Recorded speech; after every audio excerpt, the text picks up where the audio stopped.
The story begins with Young, a girl known for having cold, almost emotionless feelings. She's sitting alone in a restaurant in Dubai when her mother suddenly walks in and sits across from her. Her mother looks at her and says, "Haven't you had enough of this?"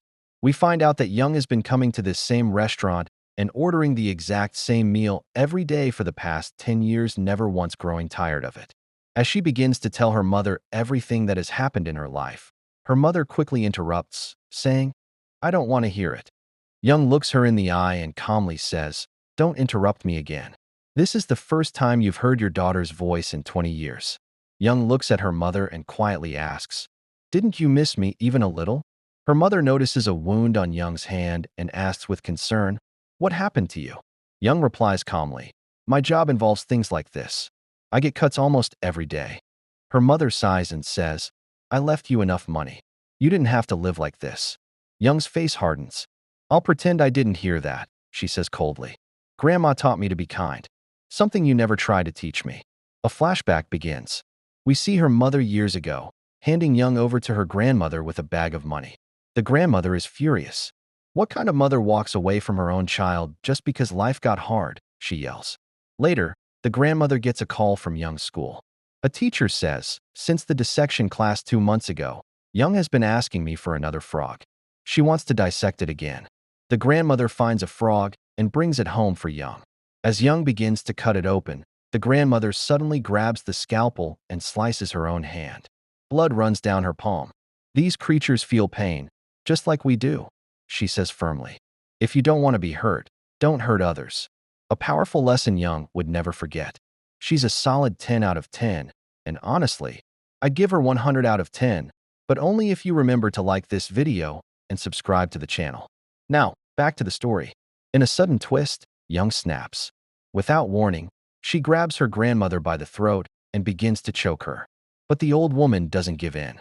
She fights back with surprising strength. It's more than just a physical struggle.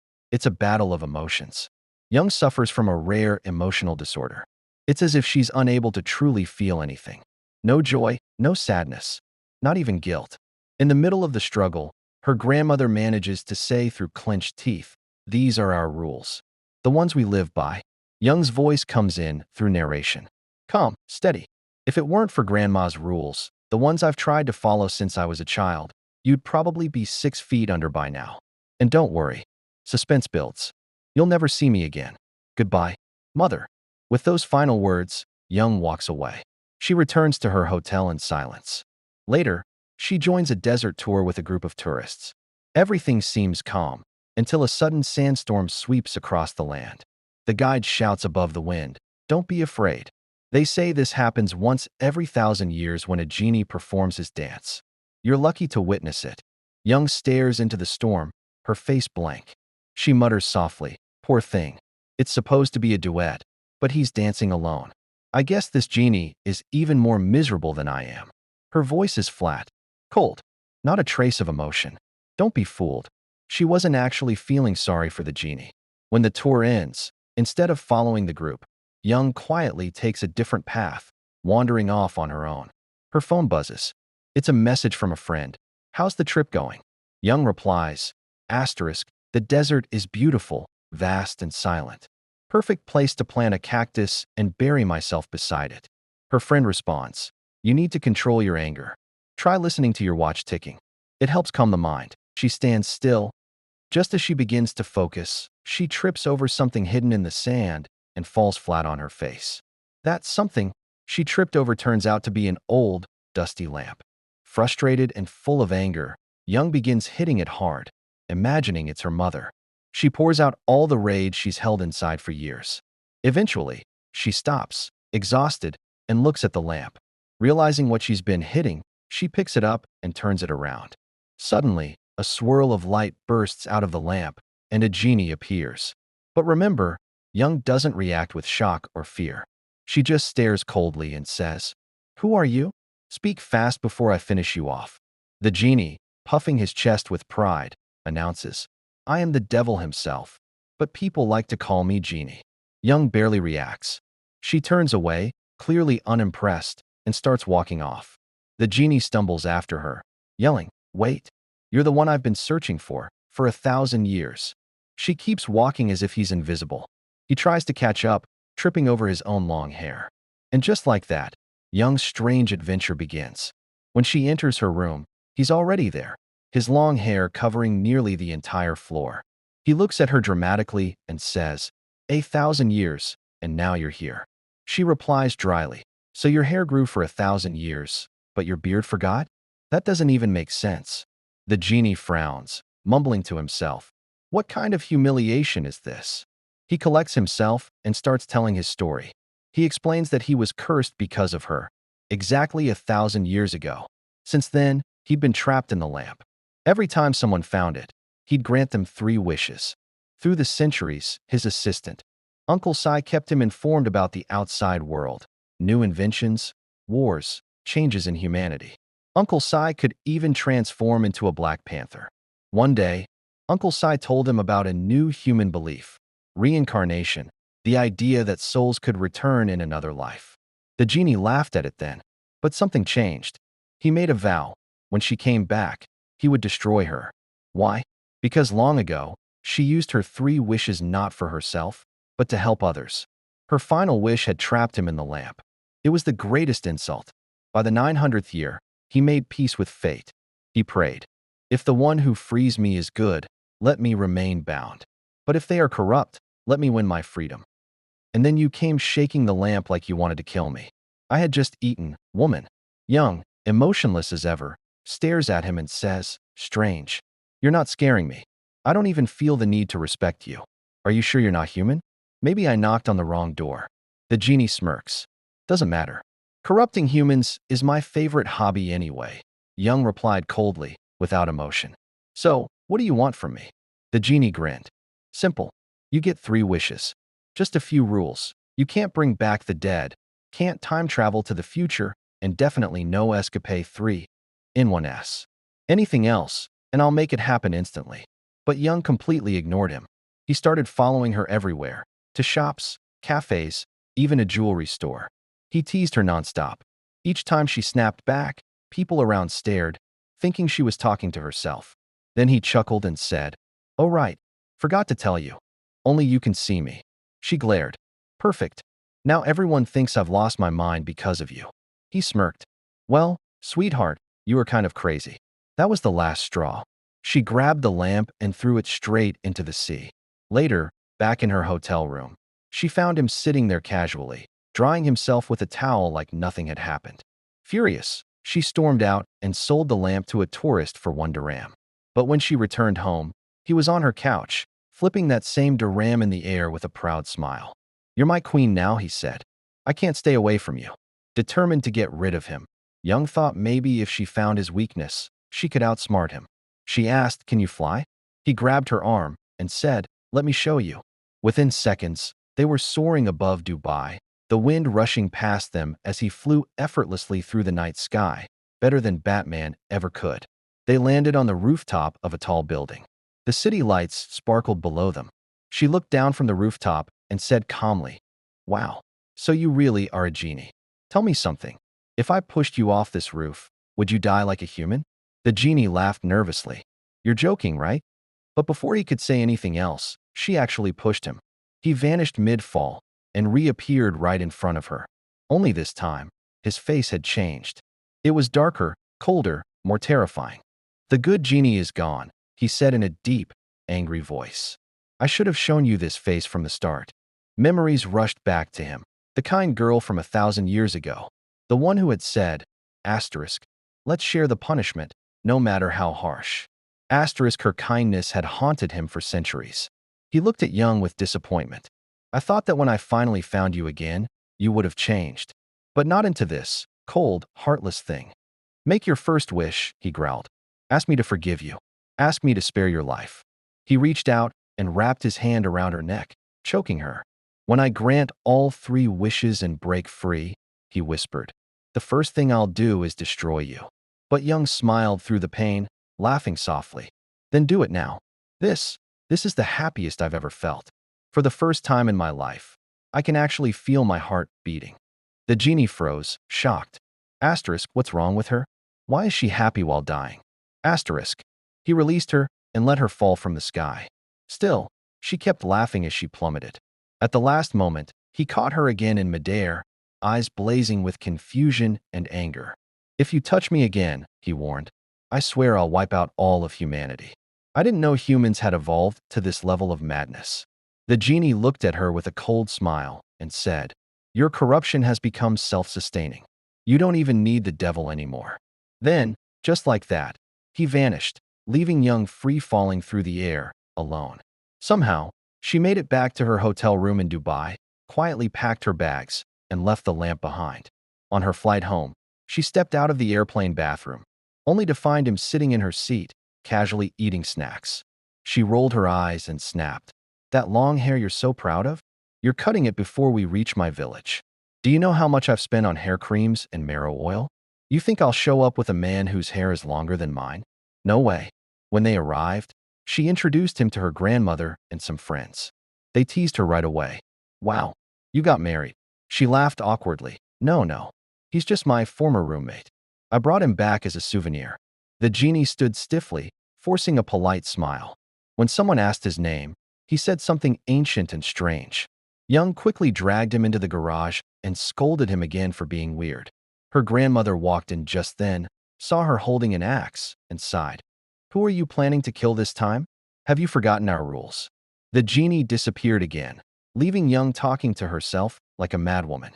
Trying to calm down, she sat quietly while her grandmother pulled out the old trick, listening to the ticking of a clock, something she'd taught Young as a child to help control her temper. We flash back to Young's childhood. Her grandmother, holding her close, once told her gently, "Your mother, father, and siblings, they're not coming back. They're gone, all of them." Little Young had asked, "Gone how?" "I didn't hurt anyone." "Well, except the parrot. But that doesn't count, right?" When she finally realized the truth, she broke down crying, stomping her feet in anger. Her grandmother then handed her a clock and said, "Count to 60 with the ticking. Focus. That's how we stay in control."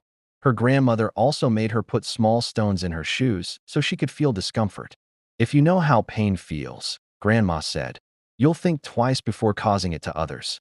But Young grumbled, "Grandma, you talk too much. I wish I knew how to get rid of you." Her grandmother just smiled and replied, "If you study hard, graduate, and get a good job, you'll be able to live on your own, far away from me." From that day, Young became focused. She studied non-stop, graduated at the top of her class, and eventually opened her own mechanic workshop. A perfect career for someone like her who preferred machines over people. Later, Grandma tried to question the genie about his education, but he didn't understand anything and slipped away in confusion.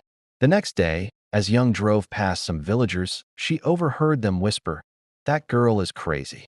She stopped her car and said sharply, "Actually, the proper term is antisocial personality disorder."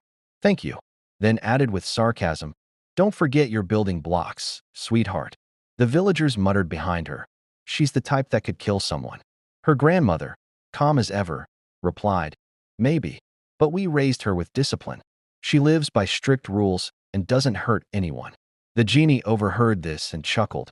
Unbelievable. The entire village raised this one girl. One of the old women nodded and told him, "Yes." Whenever she picked up anything dangerous or tried to harm an animal, like that time with the chickens, we'd take it from her and guide her attention elsewhere. We all took turns raising her right. We allowed her to let out her anger, one villager said, but we always made sure no one got hurt. Later, the genie found a video game console on the street. The moment he picked up the controller and started playing, he was instantly hooked. He spent the whole day losing to a young kid and was amazed at how far human technology had come. When he finally ran out of money, he rushed back to Young, begging for cash. She refused flatly and snapped at him. That night, while she was driving, he blocked her path with his body. "Why are you overreacting?" he asked casually. "It was just a game." Without saying a word, she ran him over with the car. Lying on the ground, he groaned and muttered, "I just wanted to play." Later, he complained to his old assistant, Uncle Sad, who gave him some money and said, "You're doing fine, son. Just stay on the right path." The genie started working small jobs to earn his own money. One day, he told his friend, "That crazy woman hit me with her car." His friend shrugged and replied, "Oh, that's normal. She's not exactly stable. Don't take it personally. The genie sighed. Then let me show you what unstable really means. Afterward, he looked frustrated and said, that girl isn't even human. She's the pure form of corruption. There's nothing left in her for me to ruin. Then he added, my next plan is to test if she really values people's lives, or if she's completely heartless. He waited for the right moment, then locked her inside a gym while she was working out. He hurt her a little, then shut the gym door and said dramatically, this whole place is about to burn down. The fire could spread to the city, and everyone there might die. You're the only one who can stop it, Kitty. She replied calmly, you know what? The only one dying today will be you. Then she walked out the back door, completely unbothered, grabbed him, and started beating him up hard. Didn't I tell you not to play with fire, honey? That was your mistake, wasn't it? As she kept hitting him, he shouted, you care about humans that much? She snapped, of course not. I'm just mad you messed up my schedule. She didn't stop until firefighters arrived and pulled her off him. He told them, don't worry, guys. I'm not human. I can't feel anything. That made her even angrier. She hit him harder, yelling, I'll send you back to your creator today, in a race car, or whatever this thing is. Later, she was eating at a restaurant with her best friend, May, her closest companion. Suddenly, Genie appeared out of the water cooler. She shouted at him, but since he had activated his invisibility mode, people thought she was just talking to herself. She dragged him outside and handed him a girl's hair clip. Wear this when you're invisible, so only I can see you. People already think I'm weird. I don't need more rumors. God bless you. He replied, all right then. Can I at least keep it as a souvenir or something? She asked, why are you so obsessed with these wishes? You want to get rid of me that badly? He answered, of course. You trapped me for 1,000 years. Why wouldn't I want to get rid of you? She said, do you even have proof? He replied coldly, I sat right next to you while you were crumbling away in front of my eyes. I'll never forget your filthy clay. Even my assistant saw your whole past life, the genie said. Young replied, all right, fine. I'll make you a deal. I'll use my first wish to place a bet. If I win, I'll use my other 2 wishes on something simple, and then you'll be free from me. Her condition was this. The first 5 people they met would each be given 3 wishes. If most of them wished for something selfish or corrupt, the genie would win, and it would count as her first wish. But if people chose good things, she would win. The genie agreed and put on the hair clip so only she could see him.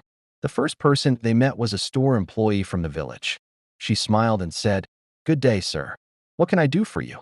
Next, they ran into a bank worker who had studied with Young in the past.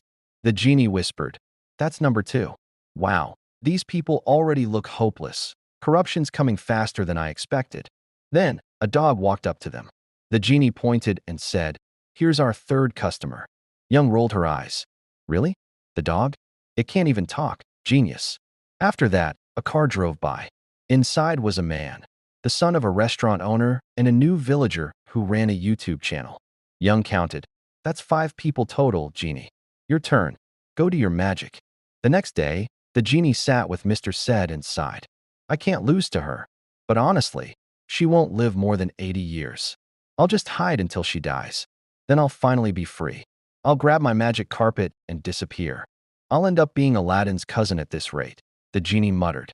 He stopped by Young's grandmother's house and said, don't tell Young you saw me. Just hand me that salad bowl, I need it. Then he flew off on his magic carpet, thinking he was finally safe. But while flying between Korea and Japan, he was spotted by fighter jets. News reports broke out about a mysterious flying object in the sky. Young saw the report and yelled, you nearly started a war between 2 countries over a salad bowl, and you said you just wanted peace and quiet? Then she added seriously, if one of those 5 customers makes a wish that changes the entire world, how would I even undo it? Later at dawn, the genie met her on a rooftop. He handed her a feather and said, if you write your words with this, they'll stay true forever. Suddenly, a man appeared, the owner of the building. He looked at the genie and said, you 2 aren't supposed to be here. The genie replied calmly, between us, we don't need permission. Just follow my instructions. When the moment comes, pull out the feather and run. Then, without warning, the man grabbed Young and pushed her off the rooftop.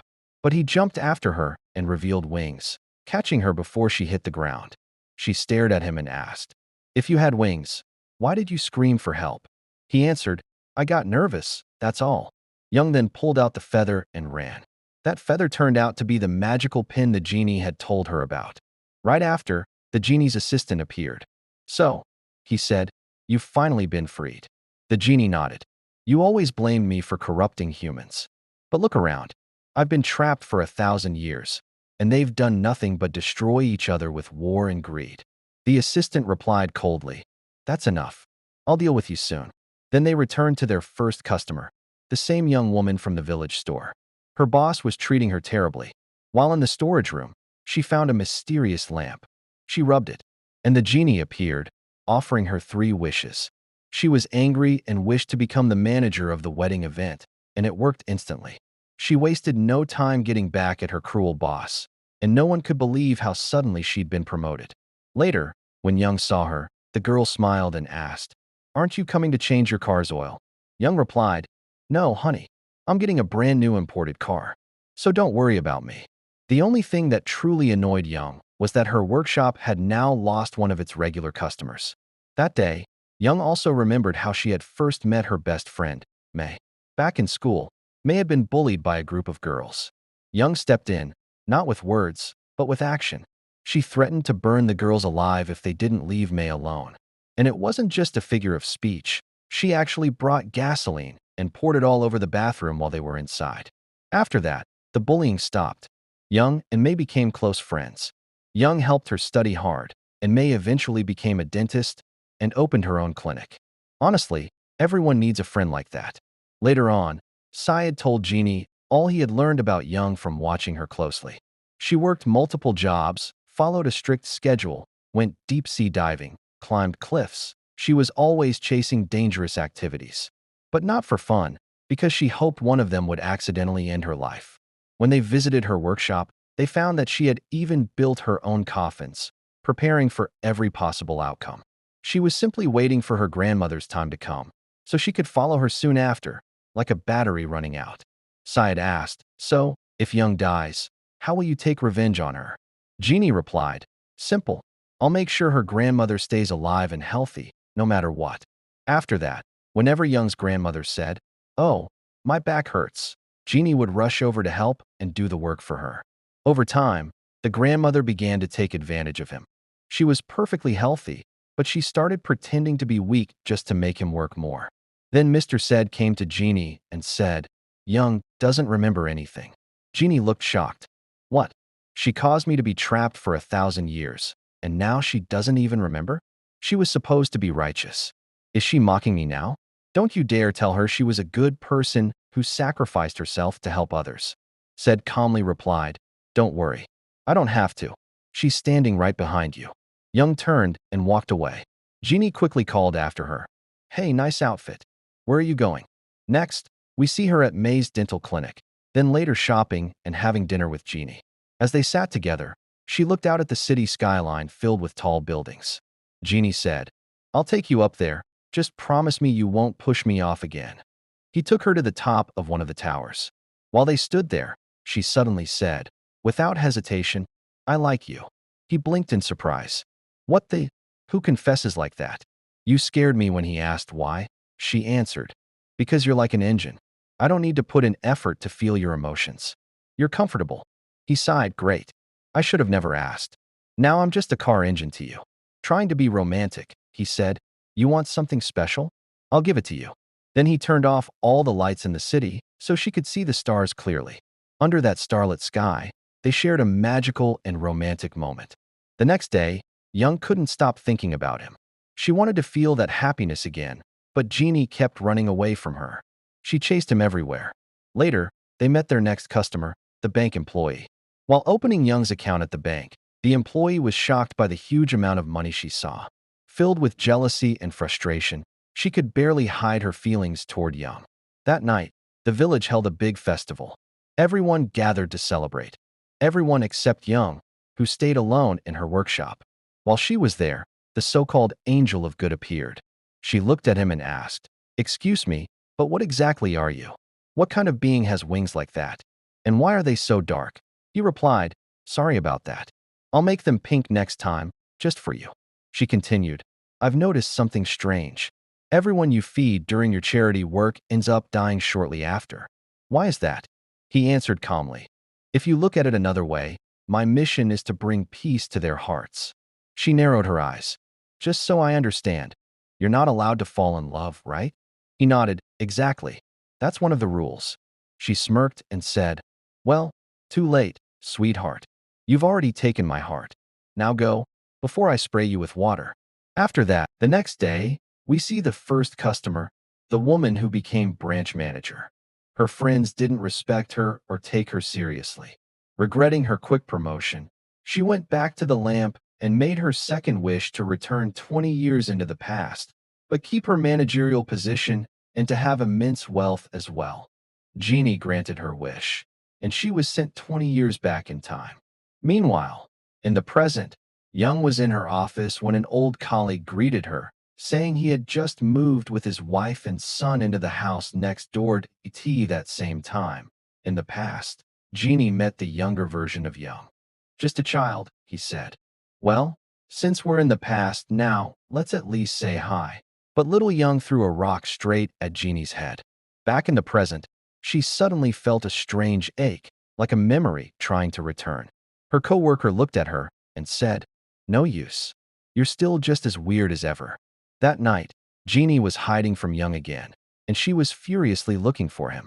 When she finally found him, she started shouting about how he always vanished without a word. As they argued, the village dog, one of their supposed customers, came barking at them. Young said, all dogs bark when they see me. They're scared I'll adopt them. Dogs sense emotions, and they know I don't have any.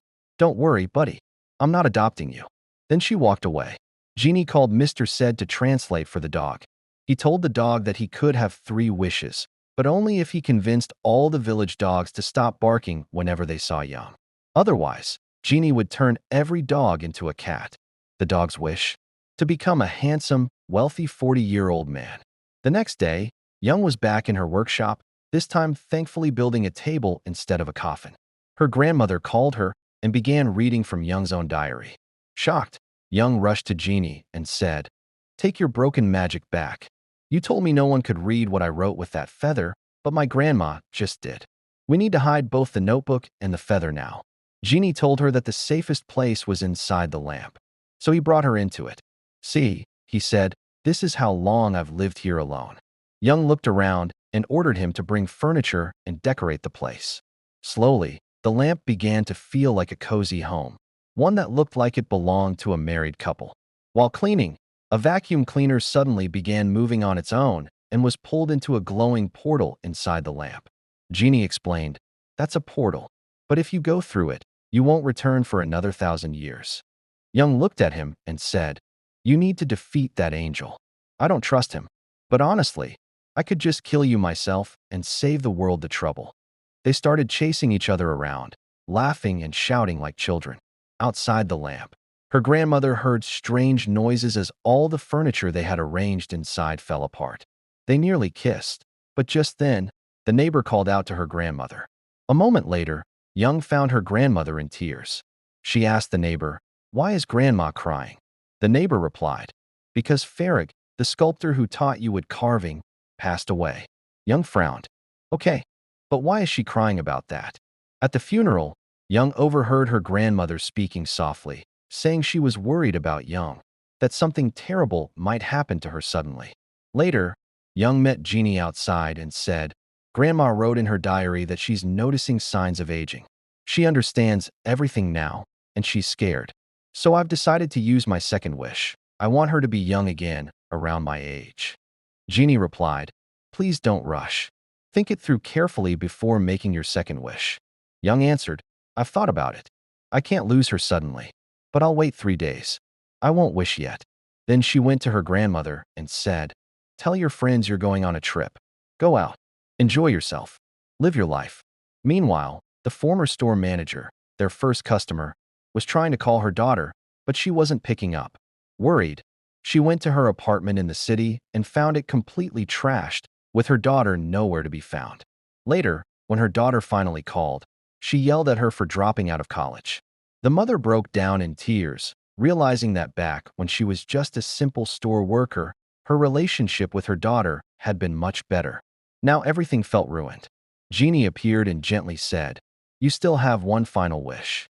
You can use it to return everything to the way it was." But the woman shook her head firmly. "No, not like that. I'm not going to waste my last wish so easily." Soon after, Young called Genie and told him it was time to fulfill her second wish. He did, and when Young returned to her grandmother, she was shocked.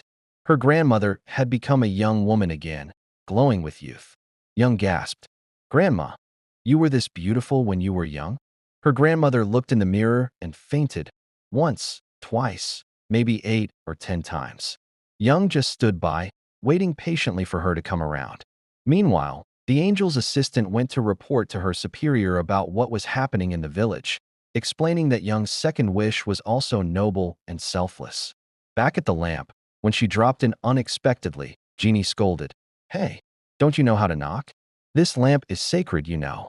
As usual, the two bickered and teased each other like always, each trying to prove they were right. But Young was too busy to care. Her grandmother, now a youthful teen, was having the time of her life, shopping all over the village and buying everything that caught her eye. Exhausted, Young muttered, "Well, I did this to myself." She sat her grandmother down for a serious conversation, laying out some clear rules for how to behave now that she was young again. That night, one of the villagers, one of the 5 people Genie was meant to grant wishes to, was driving when he accidentally hit a gazelle. As he stepped out, ready to end its suffering, Genie suddenly appeared before him and offered him 3 wishes. The man scoffed, "What now?" feeling bad about hitting that gazelle. Without waiting, Genie healed the animal and said, "There, that's your first wish used. You've got 2 more, but you can only use them when you truly need them. The lamp will appear to you again when the time comes." The man was furious. His first wish wasted on saving the very creature he was about to kill. The next morning, Mr. Said found Genie and said, "Young is dancing with her friend at the training center." Genie rushed over. When her friend suddenly tripped, Genie jumped in, concerned, and asked, "Hey, are you okay?" Just then, the bank manager arrived. He called the female employee, the same customer Genie had once met, and asked, "Do you know Young?" She replied, "Not really. We're not close." He nodded, "Right. She's one of our most valued clients." That made the woman burn with jealousy. At that moment, Genie appeared beside her and said, "You may now make 3 wishes." With a sly smile, she said, "I wish for all the money in Young's account to be transferred into mine." She replied coldly, "No, I want every single dollar from her account moved into mine." Honestly, everyone in this place seems a little crazy. Genie granted her wish and went to inform Young. She simply sighed and said, "Fine, you win this round." Then she asked him about the hourglass inside the lamp. "Why isn't it moving?" she wondered aloud. But when she touched it, a flood of old memories flashed before her eyes. That's when she realized the dream she had been seeing over and over wasn't just a dream. It was something real. The next day at her workshop, her new neighbor stopped by with his son to get their car fixed. He left the boy there for a while. The child was talkative, slightly mischievous, and walked with a limp. He started telling her stories about the ancient kingdom of Goryeo, but she quickly cut him off. "Please," she said, "don't fill my head with stories. I've got a headache, and I don't like kids." She called Mr. Said to watch the shop while she stepped out. Meanwhile, the boy, left alone, noticed something strange. His shadow didn't look like his own. It took the shape of a great black panther. Young went to check on her grandmother, who no longer stayed home much. She found her sitting at a cafe with her friend Mai, laughing and chatting like a teenager. Young walked away, feeling oddly annoyed. Her grandmother seemed far too happy. That night, she stood before her mirror, thinking about what she had seen in the hourglass. "I wonder," she whispered, "what did I wish for back then?" Just then, she noticed the angel's assistant standing outside. She stepped out and asked, "What are you doing here?" "I heard you used your second wish," he replied. "And what's it to you?" she snapped. "You're not the wish police." He smirked. "Don't you ever wonder why Jin wants to destroy you?" She said, "Because I trapped him in the lamp, obviously." He leaned in closer. "Then you don't know the real reason, do you?" She fell silent. She had to know. "If you truly want to uncover the truth from the very beginning," he said, "come with me. I'll show you everything, as it happened." She hesitated. "And why should I trust you?" He replied, because Jin wants you gone, and he and I are enemies. So, the enemy of my enemy is my friend. She gave a scoff. Oh, really? Is that all? Then, picking up a small puppy, she lightly smacked him and said playfully, now disappear before that black hair of yours turns gray. But then she gave him a real smack on the head. Somehow, that hit reached his assistant, who was chatting with Mr. Set elsewhere. The assistant suddenly flinched, holding his head. Oh, great, he muttered. Tomorrow's going to be rough. She'll come at me like a storm. The next day, Jin arrived at Young's workshop, only to find government officials already there, conducting an investigation. As he entered, someone whispered, oh, the chief of the heavenly soldiers has filed a complaint against you for summoning him yesterday. Young, clearly unimpressed, replied with sarcasm. And what? You came here to introduce yourself. The officials were investigating a disappearance case and were looking for evidence. Young claimed she didn't know anything, but offered to help by taking photos of the missing person. After they left, she opened her drawer, and there she found a single piece of paper with a golden hair attached, the same shade as the missing girl's. She remembered finding it earlier in the car of the restaurant owner's son when he came in for repairs. Meanwhile, her now youthful grandmother had dressed up in stylish clothes and gone out again, arm in arm with her lively friend Mai. One of the villagers spotted the young-looking grandmother and grew suspicious. Soon, rumors spread among the village women. They began to believe that this mysterious young woman who had suddenly appeared must be involved in the grandmother's disappearance. A group of them gathered and went straight to Young's house, accusing her of hiding her grandmother and lying about her being away. Just then, one woman's phone rang. It was Grandma, or so they thought. A cheerful voice said, I'm traveling, girls, and I'll be back in a few months. The weather here is lovely. Of course, it wasn't really her. It was Jin, disguised as the grandmother, trying to protect Young from the growing suspicions. Even though the plan worked, Young was furious. She couldn't believe how quickly the villagers turned against her, spreading gossip without knowing the truth. Later, her real grandmother quietly told her, I'll go away for a while, dear. I don't want to be a burden anymore. And she left. Afterward, Young confronted Jin. Her voice was cold and full of regret. This is all my fault, she said. I should have never made a wish from a failed genie like you. That word, failed struck Jin deeply. He said nothing, but the pain showed in his eyes. Meanwhile, the jealous bank employee called Jin again, asking him to raise Young's account limits so she could steal more money. Her obsession with outdoing Young blinded her. If she had thought more clearly, she might have wished to become the richest woman in the world. But instead, all she saw was Young as her rival. Her second wish was granted. Later, Young visited the bank and deposited millions into her account, unaware of what had happened. Elsewhere, Jin was sitting on the street playing video games when he saw the little boy again, the same boy with the bruised hands. When Jin asked the boy about his bruises, the child simply replied, It's nothing, just family problems. Then he added, I wish I were a grown man, so I could protect my mom from her husband. Jin smiled. Well, you've come to the right person. I'm the best wish-granter around. Without hesitation, Jin found the boy's abusive stepfather, dragged him into the desert, and stood before him. You made a big mistake, Jin said coldly. That boy? He's my friend now. The man began to yell. Help! Somebody help! A man's dying out here. Jin looked around and said, I don't see any real men here. Only cowards who hurt children. Back at the bank, the manager summoned the jealous employee. He showed her the transaction records. How is it that so much money is being transferred from Young's account into yours? The woman panicked. I don't know. I swear I'm innocent. Just like you. But he didn't believe her. She had even started carrying a designer bag just like Young's, but it was obvious she was just a cheap imitation trying to look wealthy. The manager sighed. You shouldn't be punished for stealing, but for being so foolish. Meanwhile, Young went to see Tai. I want to go back to the past, she said. You promised to show me the truth. Tai agreed. And just like that, she was sent back 1,000 years. She found herself watching a caravan moving through the desert. Among the travelers were 2 children. One of them was her brother. Suddenly, a pack of wild dogs attacked. In fear, the caravan men chose to throw the limping boy to the dogs to distract them. That boy, her brother, was left to die. Young cried out, heartbroken, powerless to stop it. Just then, Jin appeared before her. This is the moment of wishes, he said. What's your first wish? Without pause, she replied. Save my brother and let him live a long life. Then came her second wish. Save all the children. No child should ever be used as bait again. At that moment, Ty appeared beside her. I understand your heart, he said gently. But your wishes changed the course of history. Many people died because of them. Young fell to her knees, tears streaming down. I never wanted this, she wept. I only wanted to protect them. When Jin arrived, she reached for his hand. We both made mistakes, she said softly.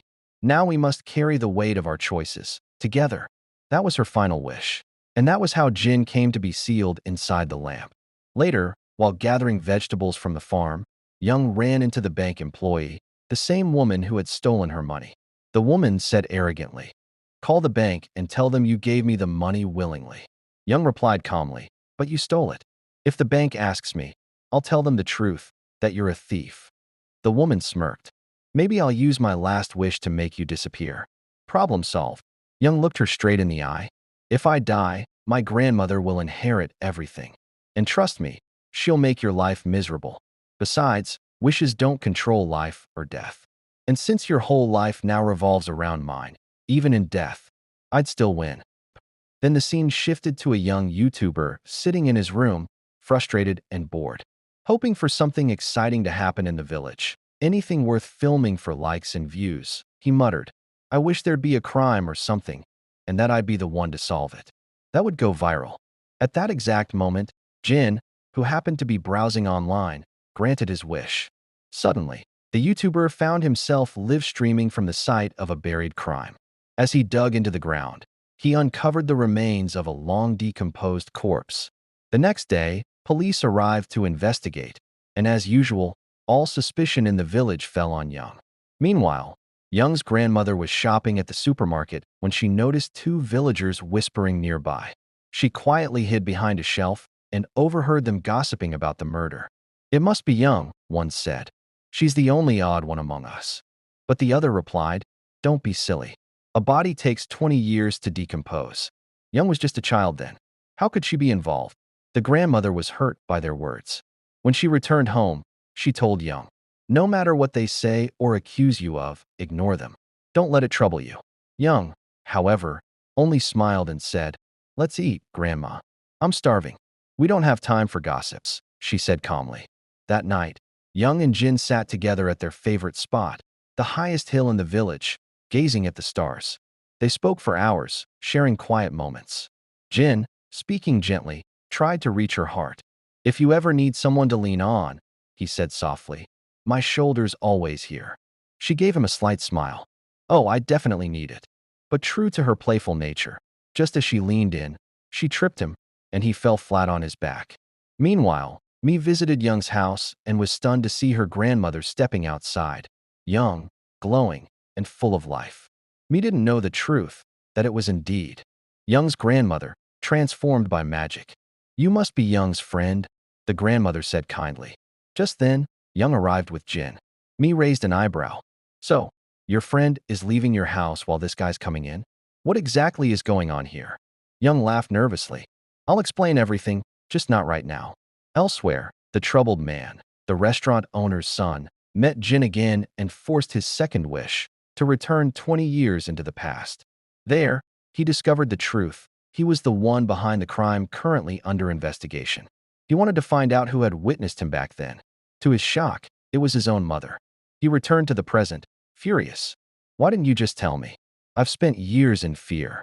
The next day, Young visited his mother's restaurant and saw it up for sale, at a price far below its value. The following day, she went to confront the man himself, carrying the yellow hair and dye sample she had found in his car. I heard you liked dyeing your victim's hair, she said coldly. You could have just been a hairdresser. It would have been much simpler. He stared at her in disbelief. You're giving me the evidence? Not the police. Young smirked. I came because this interests me. But you need to fix your mistake. Maybe we can work together. He laughed. I knew it. You're just as crazy as I am. When Young returned home, Jin looked at her, puzzled. Why did you give him the evidence? She replied, because if I'd handed it to the police, he would have used his third wish to escape. No one else knows where the body is. Now, He'll use his last wish to go back and hide the evidence. That's when you'll give my diary to my past self. Jin was stunned. You're brilliant, he said. Honestly, you should be the one trapped in the lamp, not me.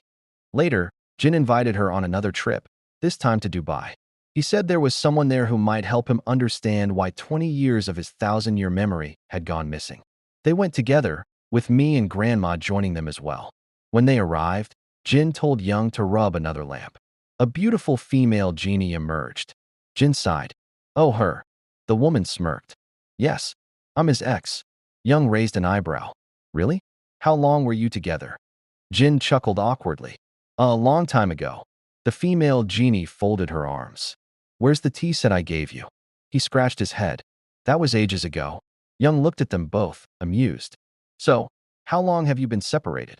Jin mumbled. A few thousand years, give or take. Young smiled, patted his back, and said, I'll let you two catch up before walking away. Meanwhile, me and Grandma explored a magical version of Dubai, shopping, laughing, eating, and enjoying themselves. At a restaurant, Grandma suddenly remembered a moment from the past. Young had once asked her, Do you miss your daughter? Grandma had smiled softly. Of course I do. I always have. As she left the restaurant, she spotted someone across the street, her daughter. She stared at her, eyes filled with tears. Young saw this and grew frustrated. Her grandmother was still too kind, still too soft. She tried to calm herself by listening to the ticking of her watch. When they returned from the trip, Young saw the jealous bank employee waiting near her workshop, shouting and trying to provoke her, pressuring her to make her final wish first. Meanwhile, the bank employee called Genie and, with cunning in her eyes, used her final wish to make him forget her previous 2 wishes. She thought she could trick him into giving her 3 new ones. But it was Genie who had set the trap. She fell for it. Her last wish was wasted. Later, Genie returned to Young and updated her, as always, noting everything in her little notebook. Then he asked gently, Won't you make your final wish? She answered softly, If I do, it means my time with you ends. You'll vanish from my life and from my memory. I don't want that. For the first time, her eyes filled with tears. Elsewhere, Ty's assistant was sitting with Mr. Said, who turned out to be her ex. But Mr. Said discovered that Ty had stolen her voice. Furious, he stormed off, grabbed Ty by the leg, and refused to let go. Genie appeared and said, Forget this job. Come with me, demon to demon. It'll be more fun. Genie took Ty and flew with him into space. The two fought bitterly until Ty, exhausted, gasped, All right, I give up. When Genie demanded to know what happened during the 20 missing years of his memory, Ty still refused to speak. Back on Earth, Young stood alone on the hilltop she often visited. Her neighbor came up to her, anxious and guilty. Please forgive me, he said. I live with dangerous people. I couldn't get away from them. They paid me to do this. I have debts, community loans, and all. Then, without warning, he pushed her off the hill. As she fell, her life flashed before her, her best friend, her grandmother, Genie, every moment. Suddenly, Genie appeared from nowhere, caught her midair, and shouted, How could you let this happen? She whispered, It wasn't me who fell. He scolded her. You could have used your final wish to call me. She replied, faintly, If I used it, I'd forget you. And that, dear viewer, was the spark, the beginning of their love story. A love so fierce, it could set the world on fire. Meanwhile, the dog who had once wished to become human found the family he had lost long ago. He came back to Genie and asked to become a dog again. It was his final wish. Genie was touched by the loyalty. As a dog, I was loved, the creature said. Humans forget, but dogs never do. Later, Young went to the bank and withdrew all her money in cash. But that night, on her way home, she was attacked by a group of vagrants. One of them struck her. Suddenly, Genie appeared, standing tall and spreading his chest. Where's Sohai? He shouted. I told him to stay by your side and protect you. Young groaned, sorry. Nature called. Nothing I could do. Then, frustrated, she snapped. Why are you just standing there? I was just attacked. Genie's eyes lit with fury. That's the one thing I won't tolerate. Without hesitation, he grabbed the thugs and beat them to a pulp. Afterward, the two walked together. Genie opened up, saying that long ago, he had made 3 wishes. His final one was made during the mysterious 20 years he couldn't recall. Another genie had told him the girl he thought died at age 8 had actually lived 2 more decades. That was why he feared what he might have wished for. Young confessed that when she was falling from the mountain, she too felt fear, not of death, but of never seeing him, her grandmother, or even me again. So he took her to a peaceful place, quiet and calm, like a first date. She teased him gently. "It's strange. You've saved me so many times now, even though you used to do everything you could to push me away." He smiled and replied, "I gave up trying, because if I really tried, I'd destroy you." That was the moment they realized their love was written in the stars, something meant to be from the very beginning. Later, Me was in the clinic, comparing the grandmother's old X-rays to the ones of her younger self. To her shock, they matched perfectly. Meanwhile, the madman made his third and final wish, just as Young had predicted. He returned to the moment he murdered his second victim. In that scene, the woman begged him for a ride, but he struck her without mercy. At that very moment, Jeannie handed Young's diary to her younger self. When she found the man, she opened the notebook. A burst of energy surged out. She saved the victim, called the police, and the killer was arrested on the spot. When Jeannie returned to the present, he turned to Young and said, "I'll do whatever it takes to regain the memories I lost with you. Deep down, I know you're the woman I once loved." Their bond had grown during those 20 lost years, and now he was ready to fight for her again. Later, Me visited the villagers and showed them photos of Grandma in her youth, proving once and for all who she truly was. Everyone recognized her. She was the same woman. The pieces of the puzzle finally came together, proving that the young woman was truly the grandmother. At home, the grandmother was busy cooking large amounts of food for Young, carefully labeling everything with notes and instructions. Ty had warned her that although she had become young again, her life would not be extended. When the mystical tree bloomed, that day would be her last. At the same time, Young and her grandmother took pictures together. The grandmother said, "So you can remember me beautifully in your heart." Young smiled quietly, wondering, does she know what I'm thinking?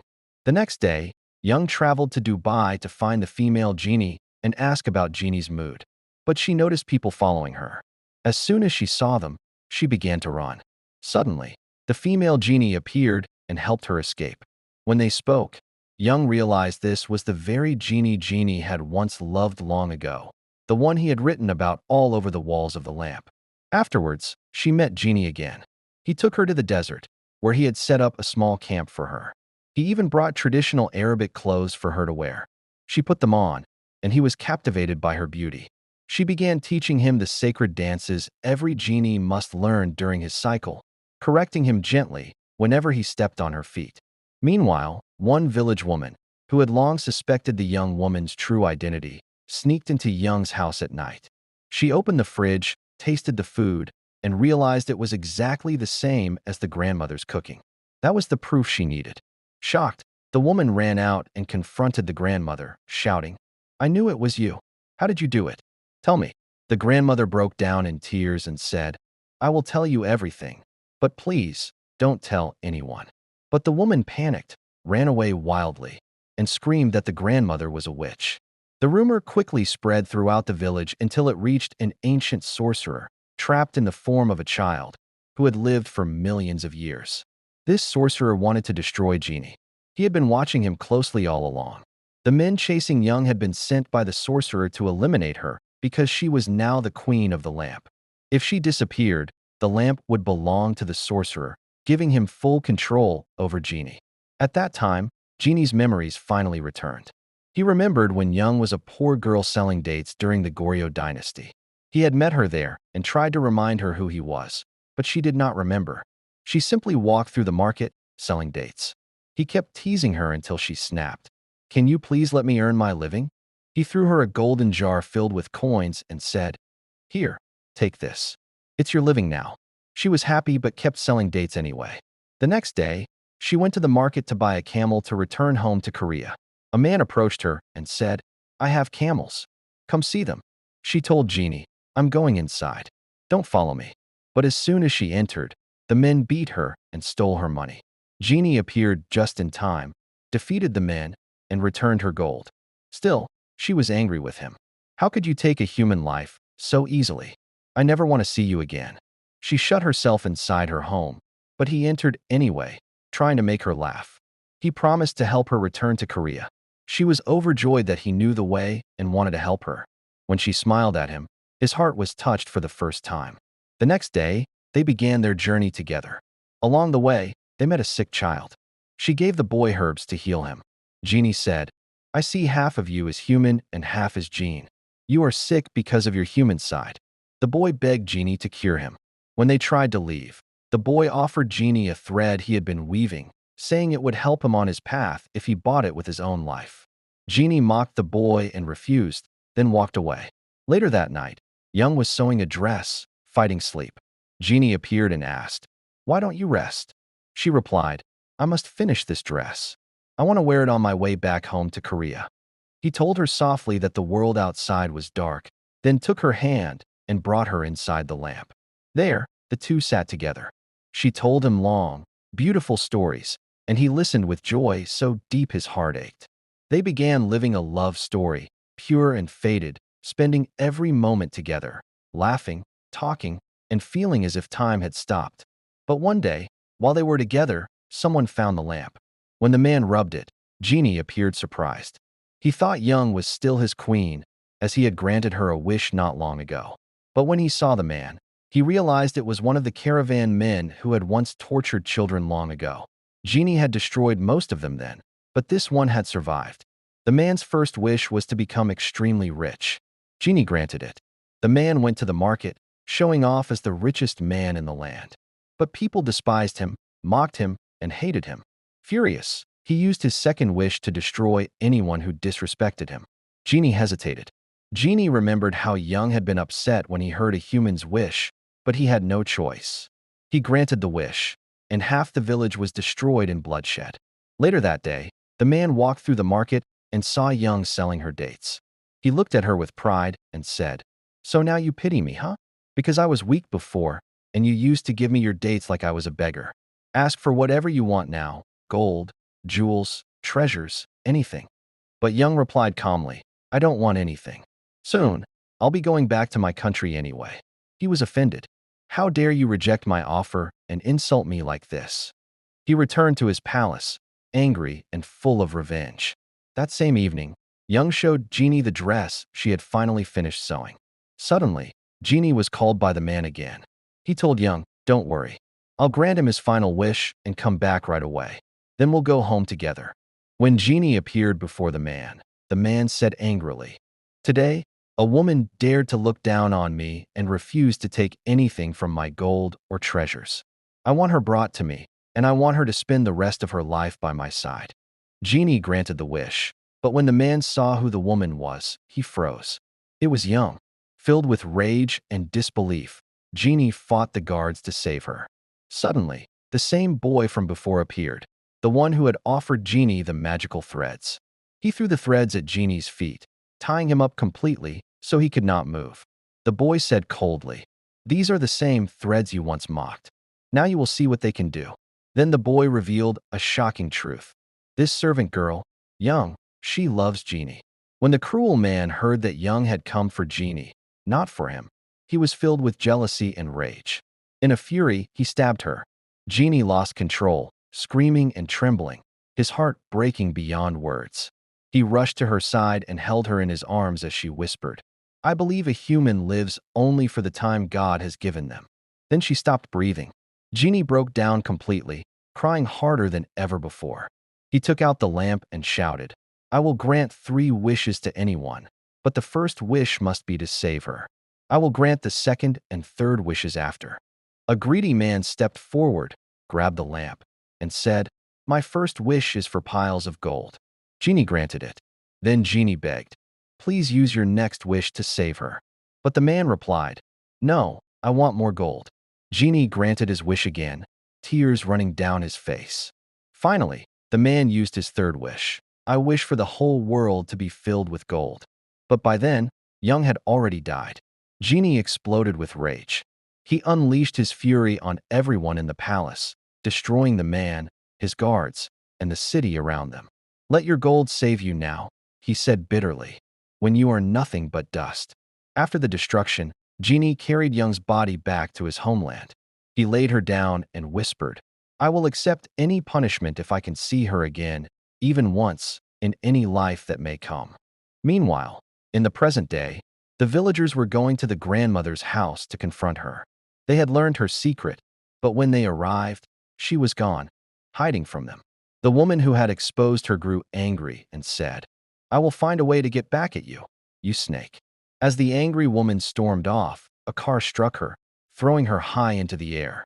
From a distance, the grandmother and I saw everything. The driver who got out was one of the sorcerer's men, sent to kill Genie. Genie was pulled back to the present, crying to Young and saying that this man had caused her pain long ago, but now all his memories had returned. Young spoke gently, "The past is gone. What matters is that we do everything we can to be together in the future." Later, Young took the grandmother and me and placed us safely inside the lamp. She told Mr. Sad to stay with us and protect us no matter what. Then Young withdrew all the money from her vault and went to the bank employee. She said, "I want to buy your last wish with this bag of money." The employee agreed. Young summoned Genie from the lamp and said, "My last wish is that everything happens exactly as I have asked." Then Young went home and told Genie, "The plan is ready." Genie was about to face the sorcerer. He smiled and said, "Then come save me." And they shared a farewell that felt like a final goodbye. Genie went to the sorcerer's lair, but the sorcerer trapped him with the mythical thread. His men captured Young, tied her up, and prepared to kill her. The lamp now belonged to the sorcerer. As he raised his hand to strike, Young suddenly vanished. The sorcerer thought she had used her third wish. But actually, the agreement with the bank employee had activated. Whenever Young says a certain word, she will be instantly transported to where Genie is. So, she appeared beside him, freed Genie from the magical threads, and together they stood ready to fight again. Meanwhile, Ty's assistant brought the lamp to the sorcerer and said, "A gift from Ty." When Mr. Sad saw her, he was shocked, but she said, "I'm just following orders." Then the sorcerer realized he had been tricked. Young had not used her third wish yet. At that moment, Mr. Sad revealed his true form, a leopard, and said with a sly grin, "Good morning, my little kittens. Let's begin, shall we?" Earlier, Young had warned the villagers, "When you see many birds sleeping on the streets, that's the sign. That means it's time. Come to the sorcerer's house and help us." So, when the sign appeared, the villagers gathered and rushed to the scene of the battle. But by then, the sorcerer had already entered the lamp. He dragged me and the grandmother out, commanding his men to kill them both. Me first, hoping to force Young into using her third wish to save the grandmother. As the guns were raised, the grandmother threw herself in front of me and took the bullet. The sorcerer was furious. He had wanted me dead first. Meanwhile, Genie was locked in battle with Ty. In that moment, he remembered the ancient warning from the father of all sorcerers. Asterisk, destroy my son. His evil must end. Asterisk. Young was brought in and forced to witness the horror. Seeing her grandmother shot, she collapsed, sobbing uncontrollably. Mr. Said was killed too, and his body dragged into the shadows. Just then, the villagers burst into the lair. "Finally, took you long enough, men," someone shouted. They fought with courage, defeated the sorcerer's guards, and rushed me to an ambulance. As the sorcerer raised his hand to finish Young, Genie acted. He took the magical threads, the very ones once offered to him by the boy, and used them to cut the mystical plant that gave the sorcerer his power. In an instant, the sorcerer vanished, destroyed forever.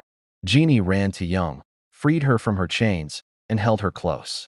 The next day, Young attended her grandmother's funeral. Her tears would not stop. Later, she sat alone at home, reading every letter her grandmother had left behind. Suddenly, the bank employee knocked on her door. He held out the bag of money and said, "I found this in my office.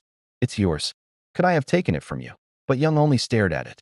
She didn't remember a thing, because once the three wishes are used, the wisher forgets everything.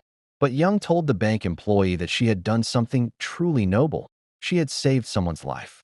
That money belonged to her. Still, the woman shook her head and said she didn't want the money. She just wanted her old life back. With tears in her eyes, she apologized to Young for all the times she had been jealous of her. Young quietly took the money and buried it in the yard of her house. Later, May moved in with her, but Young shut herself away in her room. Day after day, she did nothing but rub the lamp, refusing to eat or rest. Then one day, without warning, she left the house and walked straight into the desert, the place where she had first met Genie. She wandered for days, calling his name again and again until finally, he appeared, tears in his eyes. She looked at him and said her final wish. "I want to feel everything my grandmother once felt. The pain, the fear, the love of those around her, even the love May had for me. Let me live as a human for just one day. I know it's selfish, because in the end, you'll be the one who gains, you'll finally be free." He wept even harder and told her she was right. He had been wrong all along. She was a truly selfless human being. Even her last wish was for others. "You'll always be the human I loved," he whispered. "But now, I'll erase myself from your memories, and your wish will be granted." At that moment, Young's heart began to beat, just like any human's. Her life flashed before her eyes, every moment from her childhood, every person she had ever loved or lost. She trembled, overwhelmed by the rush of emotions. Meanwhile, Tai finished off Genie, just as planned. But Tai's assistant later went to find Young in the desert. She apologized for everything and, as a final gift, gave Young all her memories with Genie. As those memories returned, Young's heart ached even more. Young wandered through the desert until, at last, she passed away. The police informed May, who held a funeral for her with all the villagers present. One day, as May visited Young's grave, something incredible happened. Young appeared before her again, but this time as the genie of the lamp. Surprising, isn't it? And apparently, Genie had bitten her too. Who knows how that works? Young smiled and told May, "You get 3 wishes." She sat down beside her and explained everything that had happened. Then she said, "Enough talking. It's time for your wish." May made her first wish, that they would eat together every day at 4 o'clock. Her second wish, that all the children in the village would visit her clinic so she could treat their teeth for free. She saved her third wish for later. Time passed, and they spent many peaceful days together. The village thrived again. One day, while they were sitting together, Young told May, "No matter how life turns out, don't ever cry. And if you see the people you miss most, greet them with a smile. That's my third wish for you." Young grew sad, knowing that once the third wish was made, May would forget her completely. For a whole year, Young lived alone, granting wishes for others. One rainy day, she stood outside, thinking about Genie and whispered, "What a perfect moment for a romantic scene. Too bad I don't have the luck for it." Suddenly, Genie appeared beside her.